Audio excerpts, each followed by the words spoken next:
Courage now, truth always. Batman forever. This is my review for Batman Forever, released in 1995. I loved the film when I first saw it, and even though I can definitely see some faults with it now, I can't bring myself to dislike it too much because I loved it so much when I was younger.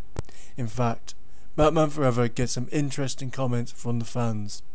Some say it was terrible, just a taste of the crap we'd see when Batman and Robin hit the screen in 1997. However, some rank it above Batman Returns, which gets criticised for being over the top and too much of Burton's vision.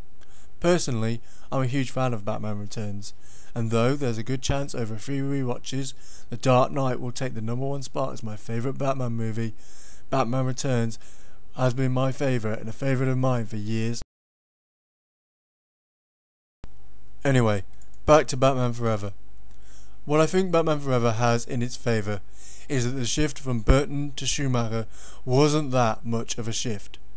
Let me put it this way. I mentioned that many people saw Batman Returns as over the top, so with that in mind, the change wasn't that big. Say if Batman Forever had followed Tim Burton's first movie, Batman, it would have seemed more of a dramatic creative shift, due to the fact that even Batman was considerably more subdued than Batman Returns.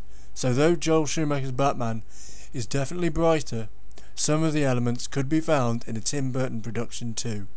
The next statement, I imagine, would be a controversial one amongst the fans, but personally, I actually thought Chris O'Donnell did a good job as Robin.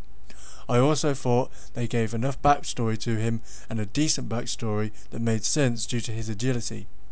I'm also not sure if it was indeed a backstory to other interpretations of Robin in the comics or TV show, but I felt it worked here. I also liked the fact he had beef with Two-Face, giving him a purpose of revenge in the film rather than just tagging along with Batman to fight crime. Also, on a more trivial note, the film has a pretty damn decent soundtrack. So, where does it go wrong? Well, let's start with Tommy Lee Jones's Two-Face. It's almost as if they said, well, he looks like previous interpretations of Harvey Dent, he'll be good, with no thought gone into the character itself. He was way over the top and just wasn't the conflicted character he had been in previous interpretations. He was just mad. He had very few notes to him, and it was way too showy. Then you've got the Riddler, and I'm kind of split on this, so I wouldn't take everything I say too seriously about the Riddler. I mean, these are my opinions, but I'm also in two minds. I do like what Jim Carrey did, but I think I do like Jim Carrey's over-the-top style in other films, to other certain performances he gives. However, though I think he played the more playful side of Riddler a little too much. I always thought Riddler was more of a thinker, but I think this was played a little too close to the Joker rather than the Riddler. However, there were moments of his intelligence and more slow, calculated side, maybe just not enough for me.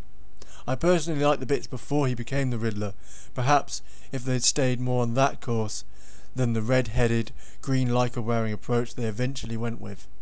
However, he is represented much better than Harvey Two-Face.